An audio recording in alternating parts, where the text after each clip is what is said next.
Hello friends, in this video I will show you how to open Microsoft 365 online without buying software.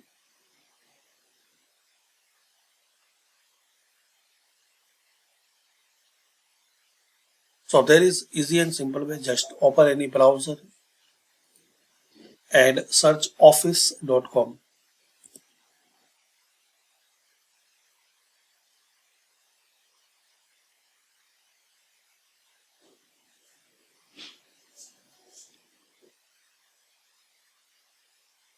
Now here sign in with your Microsoft account, and if you don't have, so click here sign up for the free version of Microsoft 365.